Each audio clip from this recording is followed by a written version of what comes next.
Great humility and appreciation, and with a great sense that they belong to my ancestors, especially the women in my family. Thank you.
Good morning, Mr. Byrd.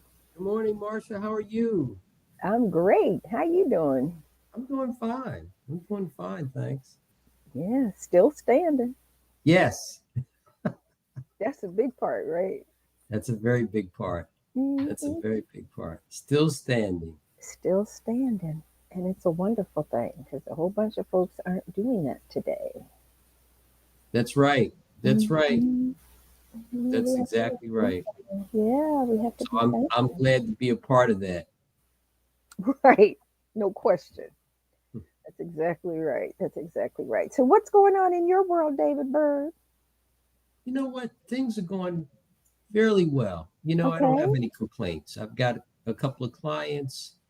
I'm taking care of them. I'm doing some executive search consulting. One of my clients just hired one of my recommendations. Very happy about that.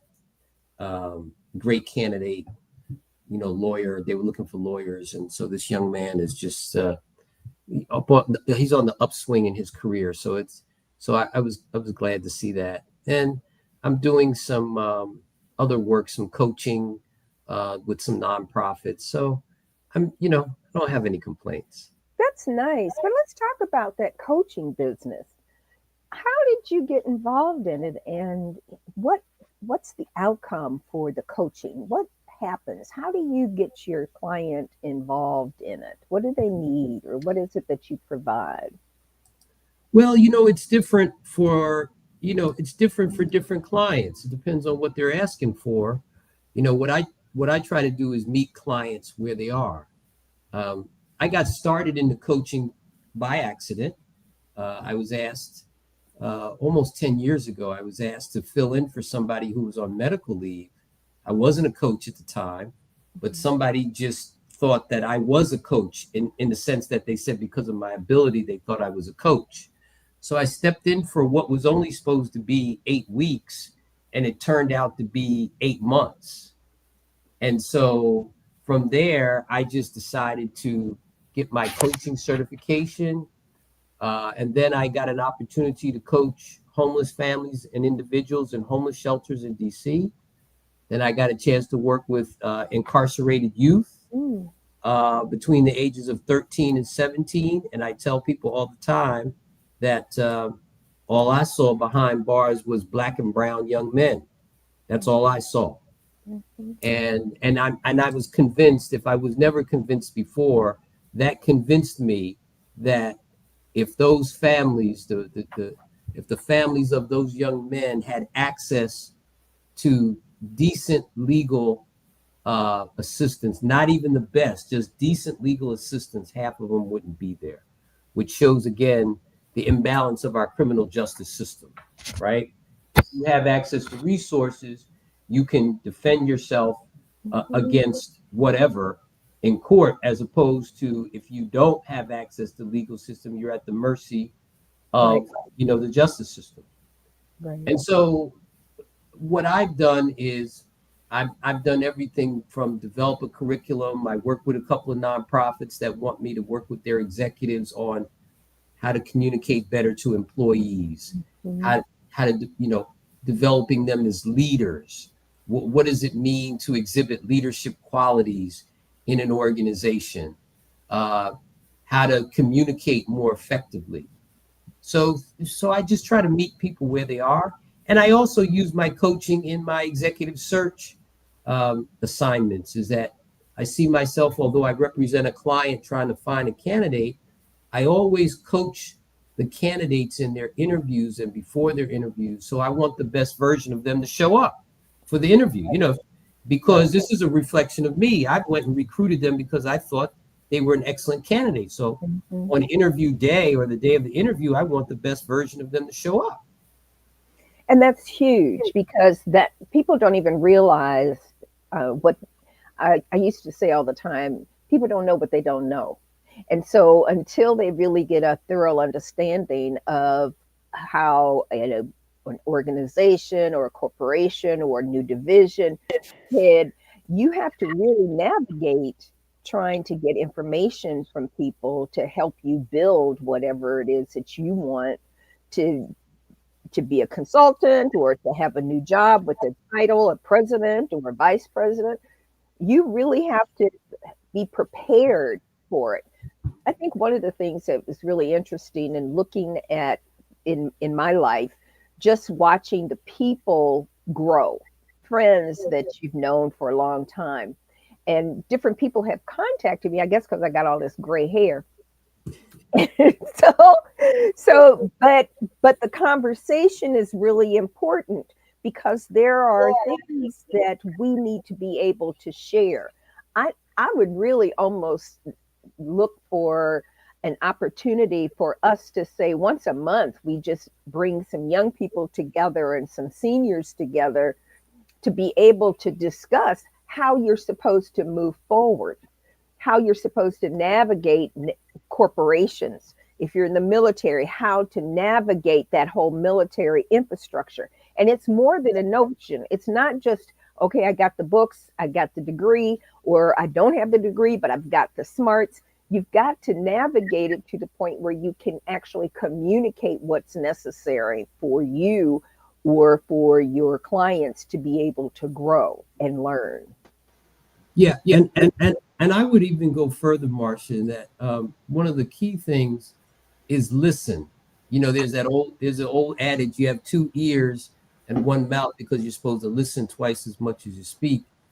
But one of the things I've learned in clients and coaching, and I'm able to figure some things out by listening, is that sometimes clients don't know what they want or they think they do, and candidates the same way. And it's I find it very fascinating. I think one of the reasons I like coaching and executive search work is that clients do things I think they shouldn't do, and then they don't do things I think they should. And it's very fascinating I always get surprised by clients, always get surprised because they don't interview people they should. They don't speak to people, or they don't follow up, or they don't see the signs. And sometimes I have to point out contradictions in their own thinking. They'll make a statement and I'll say, well, that's not really so. Why would you think that? And the job of someone like myself as a coach is I'm supposed to call people out on that. But people don't want to hear it all the time. Well, That's part of the challenge, yes, right? that's exactly right. I give you a great example. So recently I had a client, first interview with the candidate went great. They love the guy. They're in love with him. So they invite him for lunch. It doesn't go well, right? But here's the interesting thing. I wasn't there. So the client says it didn't go well. The candidate says it went well. Why the disconnect? What happened? I talked to both sides. I can't figure it out. So the candidate says, hey, I'm going to be in town. I just happen to be in town for a seminar. Like to come by, right? the client has already made up their mind and said, hey, the second interview didn't go well. And so I say to the client, why wouldn't you want to, if the guy's going to be in town, why wouldn't you want to delay your decision to say, the first one went super, second one didn't. Let's have a third one to see what's what. Mm-hmm. Mm-hmm. They decided not to do that, right? Mm-hmm. And so, yeah, that's their choice. I disagreed with it, but that's their choice, right? But my thing is, first one went well. Second one, you say it didn't. He said it did. You know, and there's no I can't figure. It's almost like a judge in municipal court, right? When you go contest a parking ticket, police officer says this happened. You say this happened. How does the judge figure it out? Right. That's exactly right. And it is a piece where you have to have that discussion. Too often people give mixed messages, and you think that you're reading off the same page, but I used to work with the folks who were Marines with the Marine Corps League in the Capitol Marines. And one of the things that they used to say is, tell them what you're going to tell them what you told them, and tell them again. Far too often you miss it because they didn't hear it. They didn't really understand what you said. So the Marines say you have to continue to say that so that it sits in their brain. Right. It sits there and it is comfortable. They've found a place that's comfortable in their brain for them to understand and move forward with that. And when they first said that to me, I was like, wait, what? It didn't make any sense to me. And I said, Marsha, because I'm not a Marine, right? Let's start there. But what they said made sense to me, because if you're trying to change somebody's mind, or you're trying to bring somebody new in, like you're interviewing people, they have to really get an understanding of what they're supposed to be doing. And too often we're moving so fast, people don't always hear or grasp what we're saying. Let me say something to you. First of all, you actually, believe it or not, Marsha, I think you just told me what happened to that young man, and I didn't realize it, because again, you say something, or somebody says something and puts pieces together for you. He said something to me when I downloaded with him, and then I downloaded with them. I couldn't figure out, and I think you just helped me figure out what happened. He said some things in the first interview they loved, and then when he had the second interview, he told me he didn't think he had to repeat certain things because he said it the first time. that part. And I think that's what went astray. Mm-hmm. Because was one interesting piece, how like you can feel something, or somebody says something to you and it's so innocent, but you say, wait a minute. Mm-hmm. He said something to me and I thought it was a red flag. He said, I told them I was going to be in town, and I could easily come by and see them while I'm in town, because I'm in town for continuing education credits. Because he's a candidate from out of town, but he was going to be in this area. And they weren't like all like, yeah, come on by, we want to see you. They were like, well, we may be available, we're not sure. And I said, wait a minute, why would they not want to see him? They're supposed to be in love with him.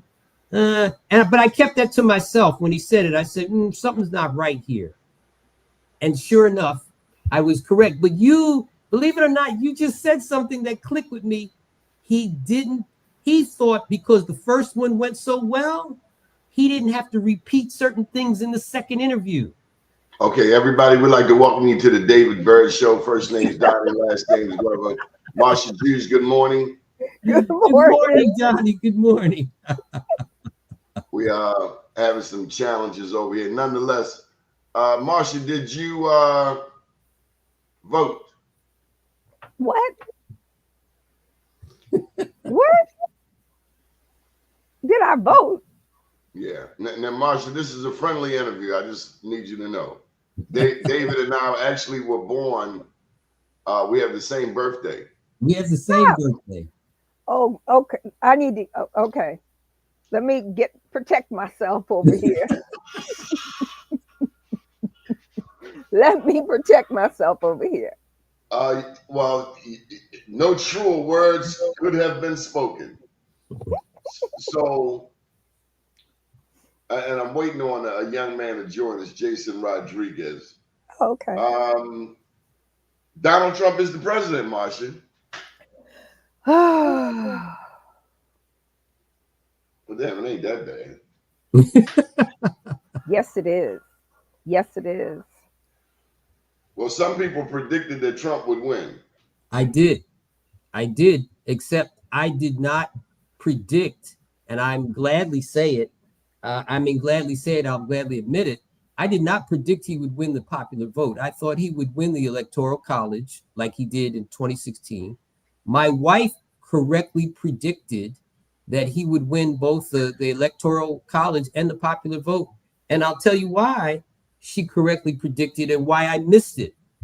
I missed it because I don't watch TikTok, Instagram, or those short, I watch from time to time those short reels, but I don't live in that universe. And my wife follows that universe, those social influencers, very carefully.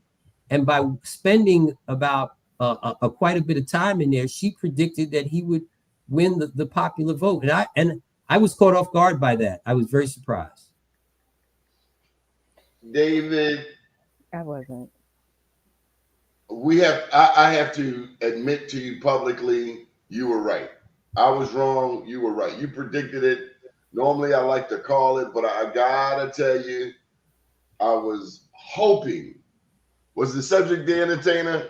He said white people hope, black people wish. And wait a minute, Donnie. And I also predicted that which was the vice president and her campaign were depending on. I correctly predicted that the majority of white females would stay with Donald Trump and vote for him again for the third election in a row. Welcome to the show, Jason Rodriguez. How you doing? Good morning. I apologize for my tardiness today, Pharaoh, exiting the picture. I guess he knows it's about to go down. Jason, did you vote? Of course I did. And I casted my vote for Jill Stein. I could not vote for anybody that would be in support of any genocide of the Palestinian people. So both candidates are strongly in support this ironclad relationship that we have with Israel.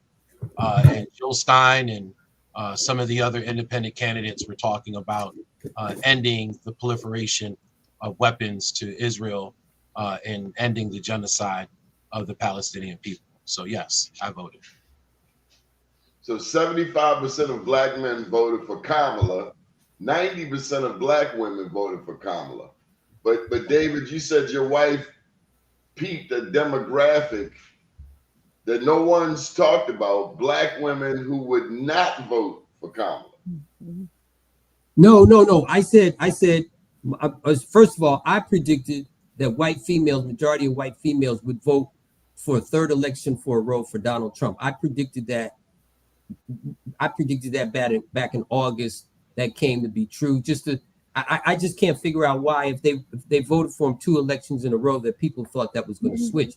My wife predicted that he was going to win in the Electoral College. That he was going to get both the Electoral College and the popular vote. That's where I was completely off the rails. There were my other prediction, which was exceeded, was I thought that the most that Mr. Trump was going to get among black men was 15%. I didn't think he would extend that threshold because in 2016 he had gotten 13%. So I thought that his ceiling was 15. He actually got 21 and 5. I was shocked about that, but I was not shocked about the fact that the president and his campaign made a concerted effort to go after male vote men. They made a concerted effort at that. They went after Marsha. They went after the podcasters, the social media people who focus their audiences on men, specifically young men, who feel that masculinity is under attack in this country, and Trump, with his hyper masculinity and bravado, I think that's what attracted them to him. One thing we have attempted to do on the show, and I really want to get into it today, is why did Kamala lose? She was a bad candidate. Thoughts? She was a bad candidate. I hate to say that. She was a bad candidate. A bad candidate and a bad message. Bad message. Mm-hmm. Yeah.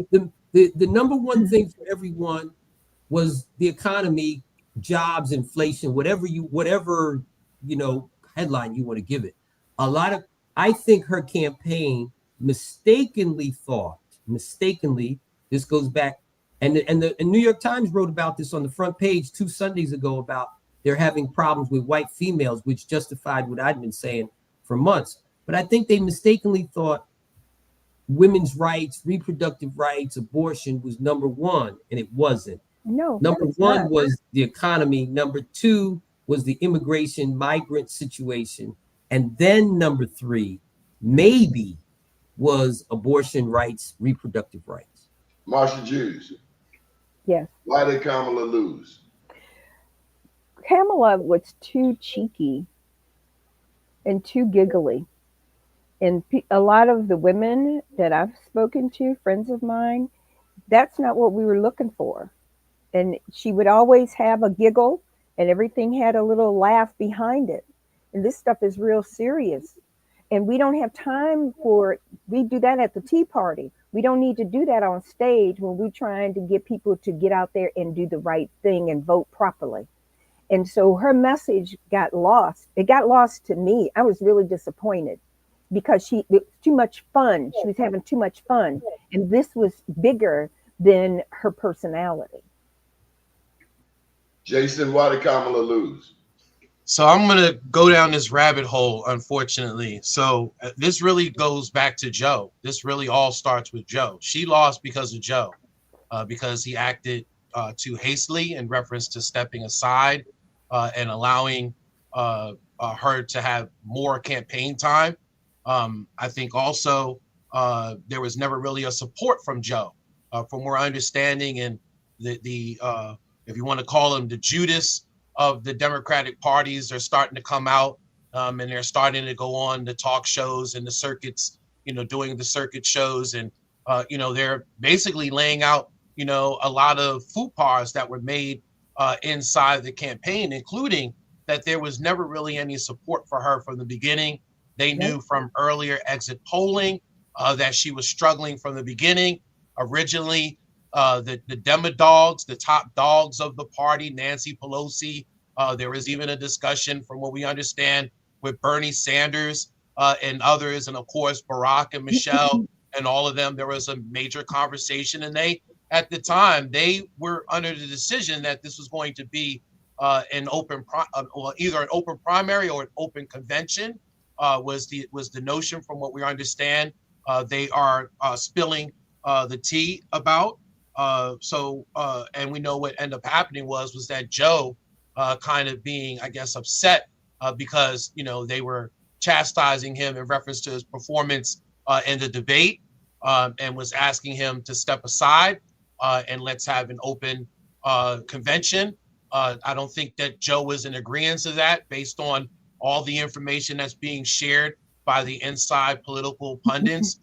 It's coming out that, unfortunately, that Joe basically threw her out there as basically to chastise the Democratic Party, to basically say in your face, you want to have an open primary. Well, here, I'm going to set things up. I'm going to stack the deck, and I'm going to put Kamala out there, even though you say that she's not the choice. Here, in your face, party, because he felt some sort of resentment or some sort of personal issue with the party coming down on him so hard, from what we're starting to learn and starting to understand. So there was never any support, according to Lindy Lee, from Joe Biden. You didn't really see him standing out there with her like that, campaigning for her like that. Joe was out of sight of her. They said that when they tried to get support from Joe, they never got support. So she was doomed from the beginning, because again, if you're going to win this as a VP, the best thing that you should have is, again, the person that you ran as a supporting partner of in a presidency. You should have that partner as a stakeholder in your presidency run. And Joe just was not there because, again, the belief was not there. And then what we understand is that Barack Obama, took several days to come out and to confirm him because he had some sort of resentment or some issue. Nancy spilled it. A bunch of folks are spilling it, that he had some sort of issue in reference to her being presented as the choice, when originally the conversation may have been that it was supposed to be some sort of either open primary or some sort of open convention. So she never had a chance from the beginning. And unfortunately, I can go into the campaign faux pas. When I saw Megan Thee Stallion twerking, and I saw this, this elderly woman in the background with her eyes, looking like she was clutching her pearls in the background because Megan Thee Stallion was twerking her behind, her buttocks, in her face. Like when I saw Cardi B, and I'm a Puerto Rican, I love and appreciate, the accomplishments of a stripper named Cardi B who became a rapper. But it's not somebody that I would say exemplifies some sort of greatness to be putting in front of a political campaign. You don't put people like Gorilla, who is a thug, trap rap artist, in a campaign venue. There were so many faux pas in reference to this. And then, not to mention the Barack Obama statements at Morehouse was inappropriate and not the right time. There was just so many faux pas in this campaign. She didn't have a chance. Whoever the campaign person was should never run another campaign again. Never. And I regress. David, were you insulted by Barack Obama's appeal to black men? I was not insulted, but I was taken aback by his comments and the way he delivered them.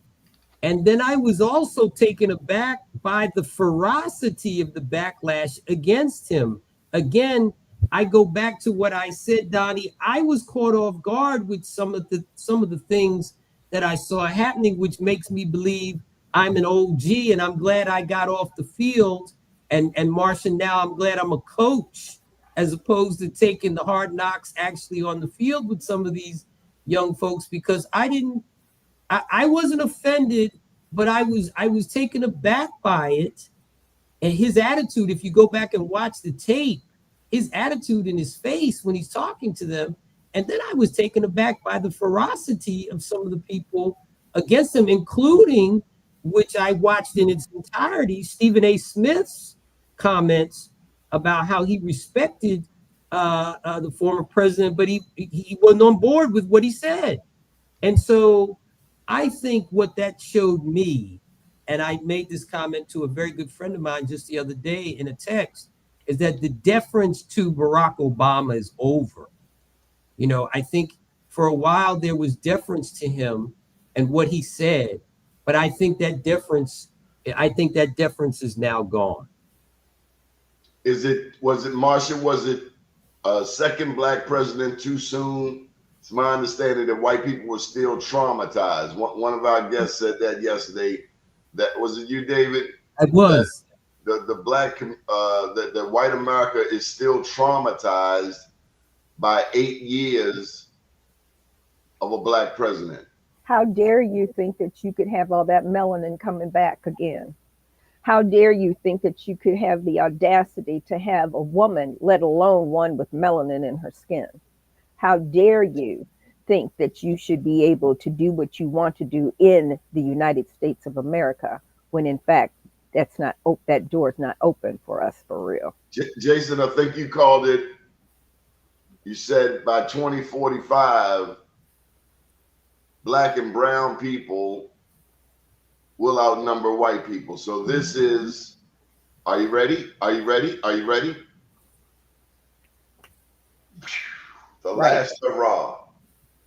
Yeah, this is the last hurrah for white America. I mean, I was telling you the breakdown of the numbers. When you look at it, 53% of those represent white America. Now, if you look at the problem that we have in Puerto Rico, where you have over 60% of those on the island identify themselves as Caucasian or white, they don't even identify themselves as Hispanic. The numbers are actually, according to the census, are 75% white concentration. So what you're seeing is, even though there is some inclusion of other groups into the white category, technically, when you remove them, their numbers are diminishing. That's why you see them, the white evangelical Christians attacking women's rights. It's not about women's rights. They care less about women's rights. What they care about and it ain't about Jesus, right? It ain't about Jesus either. They care less about what Jesus believes in murder and death. And that's about preserving the white race, about white supremacy, about keeping their numbers high, because they know their numbers based on census data is diminishing. And they know that based on, the fact that you have immigrants coming from all over the world. You have mixed race families, you have mixed children being born into the world. Those mixed children are going out and having more mixed children. And in some cases, they're including themselves into the white community and having children with the white community. So more intergenerational, mixed race babies. So, the pool is being diluted in America, and this ideology, that was the thought and process from white colonialism, and white dominance and white supremacy is no longer going to be come 20 years or less from now. So this is what you see as the last hurrah, the last fight, to try to hold on. They're going to try to, stack all the decks, especially now. People talk about the red wave. The red wave is not really about the states. Everybody keeps looking at the red wave as capturing the states. It's not about capturing the states. It's about capturing all those different positions. They have the presidency, they have the House, they have the Senate, and they have several governor offices. And they'll have the opportunity to appoint another Supreme Court, conservative Supreme Court justice. What'll end up happening is that they will stack the deck for the next 20 to 30 years to try to hold on to that white supremacy, that white dominance, while everything else in between, tries to come in, and diminish that. That's why you see they want to attack the border and deport people and things of that nature. All of that is in efforts of trying to preserve their dominance in America. Are you buying that, David Byrd, that this is the last stance for white America? No, because I'll actually pick up on a point that Jay said, is that, and he made it, and he actually made the point very well. But Hispanics are actually going to be honorary whites, because the Republican Party has shown or has not been able to break through to the Black community like they had once hoped for 20, 25 years ago. Yeah, they got 20% Black men, but that's not going to move the needle the way that they wanted to in the long run. At one time, they had hoped to get 30, 35% of the Black vote. That's not going to happen. And so what's going to happen is they're moving more into the Hispanic community. Look what Mr. Trump did. 44% of Hispanics voted for him. And one of the biggest folks who are for the immigration policy border are other Hispanics, right? So therefore, they're going to be wind up, just like Jay said, they're marrying into the culture, shedding their surnames, they're going to become the honorary whites that's going to become part of the new majority in America. I think that one of the biggest things that people will have to deal with is the fact that most men, particularly white males and Black males and any other color males, are not trying to have a woman in leadership at the top of the chain. And that's a reality. And so women have had to fight to get to where they are. They've had to go through all kinds of foolishness just to hold a position. And in many cases, there are too many people who do not want to see that. And Kamala was really cheeky. She was just cheeky and giggly, opposed to being in an environment where it's straight up, no chaser, and in your face. You needed a Nancy Pelosi kind of vibe in order for people to take that respect. And because if you look at the two and how Kamala came out, she made me so tired because everything was a giggle. She giggled. Literally, it was a giggle. And it made me crazy listening to her giggle. And the movement, the body movement, and how she carried herself was not that of somebody that I want to be the president of the United States. It's not some little organization that's on once a month, we're going to get together and have high tea. This is the presidency. You need to be able to deal with all of the leaders in the world. You need to be able to talk about how you're going to defend this nation. This is heavy duty stuff. And I'd love to have a woman in the White House, but it has to be a woman who is hardcore, ready to deal with that foolishness, ready to be able to call up the Marines and get them to do what they need to do. You can't come here with all of that giggle and expect me to vote for you, because I'm worried that you can't make a real decision. When it comes to it, it's life or death. That we are at war with some nation getting ready to drop bombs and stuff. What you gonna do? You still sitting there giggling. I don't want you giggling. I don't want you giggling. I want you to welcome you to the Donnie Glover straight Show. up. I got a text the day after the election from Cornell. I think you know Cornell, David. And he said, told you offending the Islamic community caused losses in Georgia, Pennsylvania, and Wisconsin. However, there are many other factors. Now I'm home minding my business, wiping my tears. Number one, a former prosecutor has not won the presidency in 100 years. David, you like history. I do. People are not going to support people who jailed their friends and family. But they did vote for Angela Alsobrooks.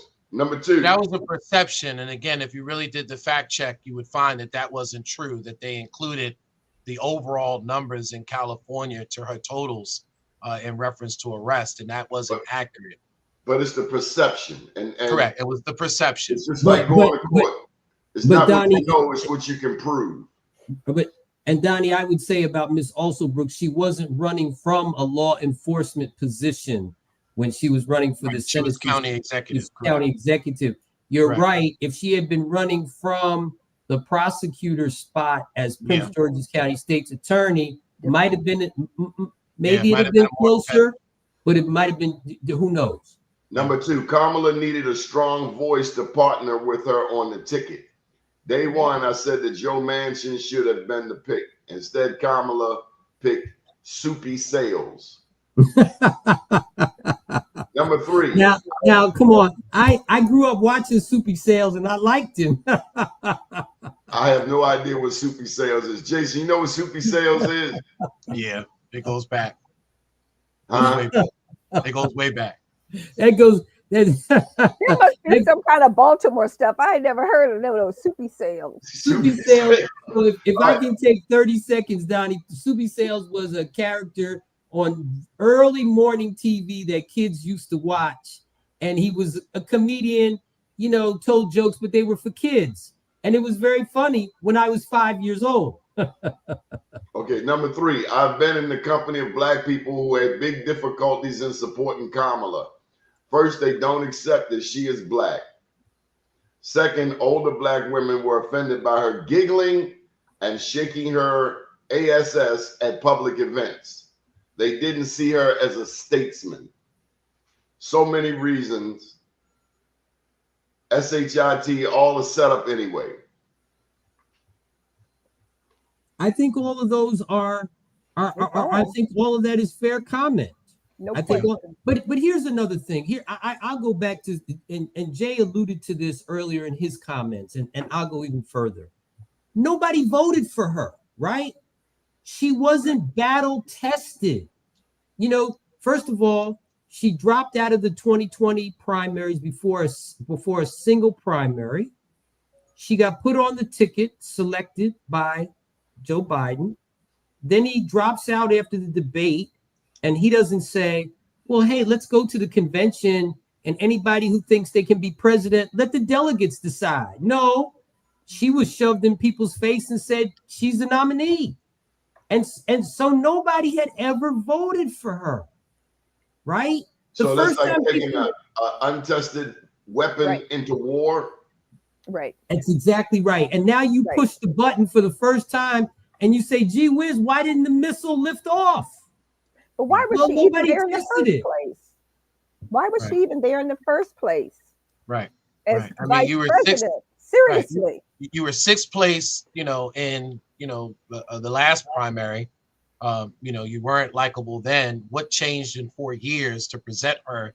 You had 41 million people voted for Joe Biden, and that was the choice. As a matter of fact, what was interesting was when I was looking at poll numbers before and after, well, Joe was leading in a lot of places. Some places where he was up, 9 and 10% or more, as soon as she stepped in, she was 4%, 3%. And that was too close of a margin and right at the margin of error. So I knew that, this campaign was in jeopardy from the start, but you also forgot in that listing of Muslim states, you forgot Detroit. Detroit was the original dissension when they tried to get on the floor of the DNC, of the convention. And they just wanted to just have a moment to speak in support of, and of course they probably want to say something in reference to the Palestinian people in Gaza, but they didn't allow that to happen. And then they tried to organize a meeting with her and still didn't get a meeting later on. So, So is it possible that her husband is Jewish? Could that have been a smack in the face of those people around the country who have been protesting on behalf of Palestine? Again, sure, I'm sure that played a role with some people. I mean, to ignore that would be that you'd be ignoring reality. I'm sure that played a role in it, he was a boogeyman for other things too. I mean, it wasn't just that. He was a boogeyman for people who don't like interracial relationships. Okay, that's a whole nother piece. That's a whole nother piece. Yeah. That's even going back to the Barack Obama comment. I think where it came off as offensive was the comments that I saw in Black Twitter or Black X was folks were saying, well, how dare he make this comment from someone who grew up from white grandparents and a white mother, and he doesn't know anything about a Black mother. It was these kind of things that these optics that to me shaved off points here and there. Some of the Muslim vote, some of the folks that didn't believe she was Black, some of the votes that believe some of the stories that Judge Joe Brown was telling. And I told you, Doni, yesterday. Who? Judge Joe? Judge Joe Brown and Candace. What did Judge Joe say? So Candace Owens, first started with this, 8-part, 9-part series because D.L. Hughley, had racially troped Janet Jackson and said that, that her, not saying that, Kamala is a Black woman, she's saying this while speaking through a white person's nose, through a white woman's nose. And so Candace Owens decided to do this, series, unlimited series on Kamala's background and invited Judge Joe Brown on. And Judge Joe Brown, for at least an hour and some change, spilt the beans into, he said that, she was a lazy prosecutor, she was a lazy lawyer, that her father personally told him that he was Irish, that he was Irish Indian, that he was not of any African descent, and that he called her the casting couch vice president. And the what? The casting couch vice president. Oh, casting couch. When you first said, I thought you said casket couch. No, casting couch. Wow. Like casting for a Broadway show. Right. We ain't casting for a Broadway show. Those who might be familiar in the pornographic community, they use that terminology, casting couch. These girls will come into these so-called studios for the porno sets, and they would get interviewed. And by the time the end of the interview is concerned, they would be disrobed, and engaged in fellatio and in some other Okay, Cleveland's okay, act. we get it, we get it. This is a You know, That's a lot. 9.0 and crowd. that's what he was That's calling her. And I had to ask the that's a elders. lot.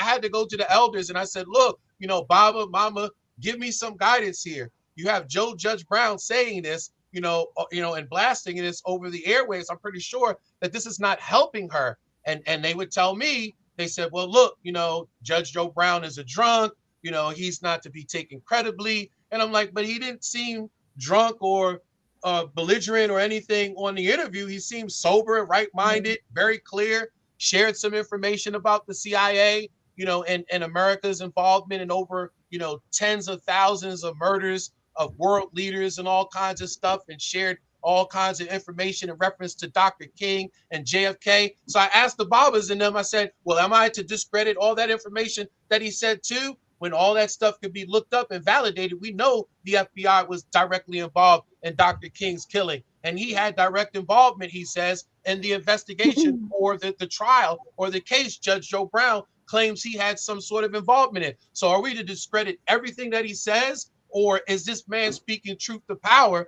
and really telling you the truth about this woman that unfortunately is being presented? And Donnie, I started getting these flashbacks of, I'm an independent, but Sarah Palin kept coming up in my head. You keep trying to dress a pig with lipstick on and trying to tell me it's something else, but it still ended up being a pig at the end of the day. When you look at all the evidence that was presented, it was just like Hillary. I called Hillary bag lady back then. It wasn't that we didn't want a woman. It's that all the baggage that she had with Benghazi and everything and the email gate and everything that was going on, it was like, it's just the wrong choice. Present somebody to America that, again, exemplifies some greatness, has some great ethnics, has a great history. Present a Michelle Obama to us already. Present somebody like that. Present, where's the next Shirley Chisholm?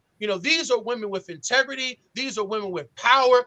That's when you talk about my dear sister, you talk about somebody that exemplifies some sort of chief executive leadership. Those are the people that I think of. A CEO, somebody who has the wherewithal and the courage, not only the courage, but the carriage to be able to navigate every environment that you are in. As a woman, and especially a woman of color, and I'm a Black woman, you need to understand how to play those games in those rooms. Correct. You need to be able to stand in front of somebody who is a racist white person and be able to stand toe to toe, straight up, no chaser. Or misogynist dictator. And you have to be able to stand there straight up. And there's no giggling to this. It's war, basically. What is that when you got the card game and you put all this stuff down? I declare war, because this is what we need, right? That's an old game. That's right. It's an old game, but it's real. And you need to be able to have that infrastructure ready to go. You need to be able to stand up toe to toe. You need to be eyeball to eyeball. I don't need to see you laughing and giggling. I want to see your face, because you're a warrior. Correct. And you're the president of the United States of America. That's what you want to be. And you got to deal with all these misogynistic people around the world that are going to come after you, and you want to giggle. I don't want you in there. Yeah. I relinquish. And Donnie, the thing is, I had a whole bunch of folks from the military, and this is Black men that kept coming to me that just said they didn't see her as commander in chief, that they feel, when you're dealing with these world dictators, when you're dealing with, Putin and Netanyahu and some of these folks, they just didn't see that commander in chief, poise from her. They saw too much laughing and giggling.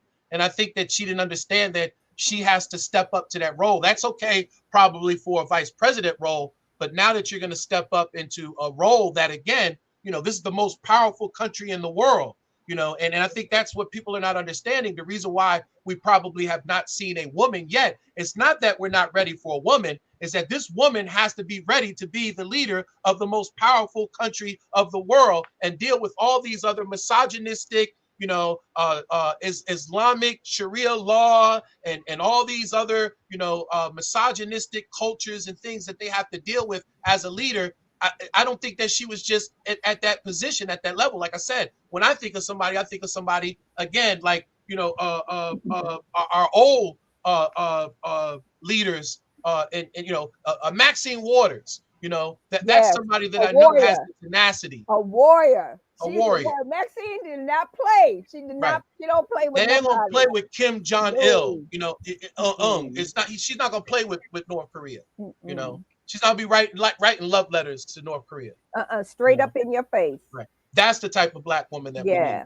If a woman, Yeah. or even a white woman. I don't even know if there's a white woman out there necessarily, because I only really pay attention That to would be that would be Nancy Pelosi, because Nancy ain't playing either. Nancy has some baggage with her too, though. But we all got baggage. Right. The reality is how can you stand strong down there in the Capitol? Can you stand strong in front of the people who are making decisions, all males? And how can you walk through all of that?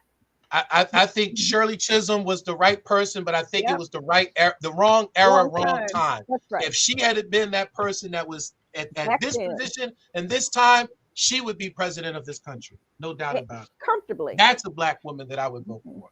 Well, any day. You've got some others that are still here that I think one of the things we should be thinking about is how do we start grooming male and female to get into these positions? I don't know, but I'll tell you this: when you go to a fight, you better have a gun. If you take a knife to a gunfight, you out. You're going to lose. The Democratic Party did not have a plan. They went out there not realizing, whatever the case, the white people's last hurrah, what have you, racism, sexism, all of it. The Democratic Party was not ready for war at all. No, not at all. I even used the example of P.T. Barnum. A lot of folks don't understand. P.T. Barnum was not just one of the founders of what we know as the American circus and the sideshow, but he was a U.S. representative. He was a state representative for Connecticut. And he really understood. He's the one that really mastered American white pop culture. I keep telling folks that. And that's what you saw with Trump was nothing but white pop culture, a reality TV star, the fame and fortune, lifestyles of the rich and famous.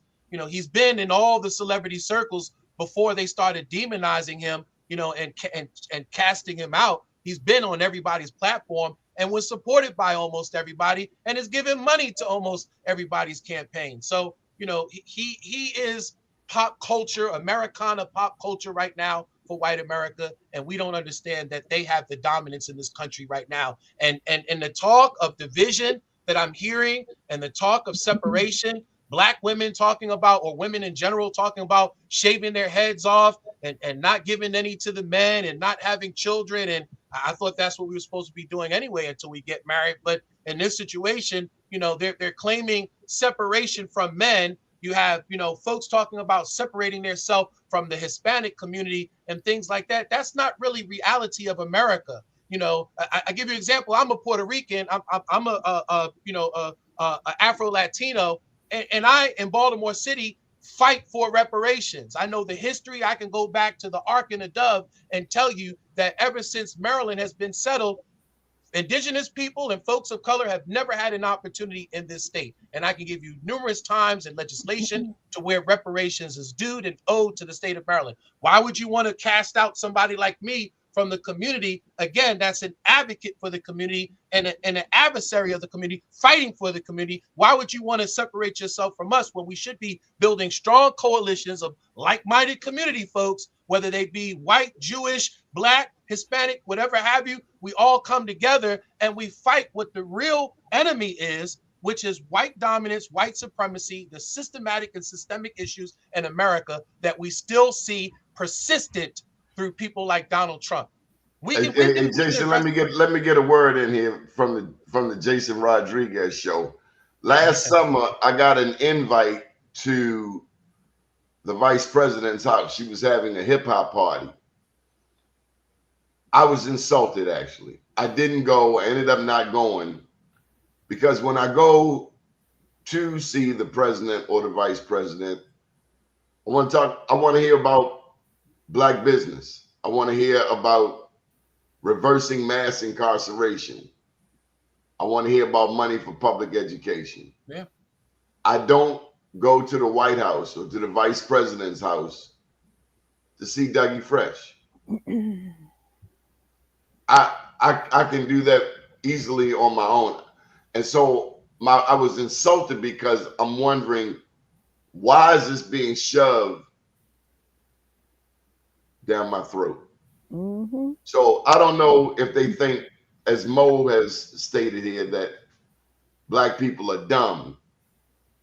But me, myself, don't invite me for a concert. Mm-mm. Don't try to serve me fried chicken and watermelon. Mm-mm. Talk about the issues that are relevant to our community. So, David, you started this yesterday. I gotta commend you. You predicted it. I ran your op-ed pieces before the election, although it was painful. But I had to put it out there. And truth be told, David, knowing you since 2002 and mindful of the Republican Revolution here in Maryland, where Black people finally decided to go with something other than the Democratic Party. I saw Coppin State, now University, get more money than it's ever gotten before. I saw West North Avenue start to get some attention. Under Hogan, I saw West North Avenue establish the West North Avenue Development Authority. To the current governor's credit, Westmore, they put in $28 million. Now, mind you, this includes Penn North. Next year will be the 10th anniversary since Freddie Gray. I see Mo was saying he was an advocate. Next year will be the 10th year since Freddie Gray. Big ups to Senator Antonio Hayes, who grew up 2 blocks from Penn North, who did not forget his neighborhood. But David, you started all of this yesterday, and so let's give you some shine. You were right, I was wrong, but I respect you because, you know, a lot of Black Republicans we don't like. We actually, if we see them on the street, we want to like just go ahead and put them up. But you born on 627. I know you ain't even gonna play that. And your wife's strapped. I know she's strapped. And Kamala should have ran with that. She said, "No, I'm strapped." But she stopped. She, you know, like, are you really strapped? Okay, I'm sorry. Okay. Well, listen, here's some simple things, right? Real simple things. And this goes back to, you know, the James Carville 1992. Mo, let's be respectful. Sorry. It's James Carville 1992. It's The Economy Stupid. Is that when people can't pay their light bill, phone bill, gas bill, mortgage, you know, house note, car note, there's only one place that they can take it out on, and that's at the ballot box. And that's what people did on election day. People are still hurting. Yes, the numbers look good. Yes, everything's getting better. But the average guy down there in Baltimore City, you know, is he able to, is it looking good in his world? Are the jobs there? They disappearing, you know, or does he have to have some type of technical expertise now just to fill out an application to work at McDonald's, right? Because you can't walk into McDonald's anymore and fill out an application. They'll tell you go online and fill out your application online. Well, go online. We on TikTok all day anyway. All right, y'all. Thank you so much for including me. Thank you for including me. I got a meeting I have to go to. Marsha, and I'm gonna have to run right with Marsha, but I would say this again, is that, hey, I saw the trend, right? I think too much people focused on what Trump did, what he's done in terms of his faux pas, everything. People didn't care about that, right? People didn't care about none of that. You know why? Because they were hurting. If the economy was doing well, it would have been a totally different story. But when you have mortgage rates in 4 years go from 3.5 to 7.2, okay, and gas go from 189, 199 to to 335, which I paid last week, right? That's a big difference. And people don't forget that. And there's only one place that they can take it out on you, because this isn't the OK Corral, Donnie.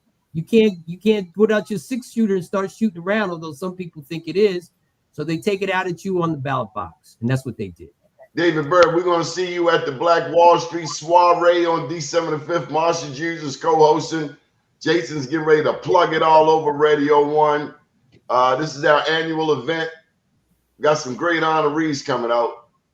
Downtown Baltimore, December the 5th, the Black Wall Street Soiree. We celebrate Black entrepreneurs and professionals, as well as the people who support them regardless of race. Thank you all. I love you all. Jason, powerful show. Yes, it was Marsha, wonderful. David, Thank you. Good morning, world. Good stuff, Jason. Good stuff.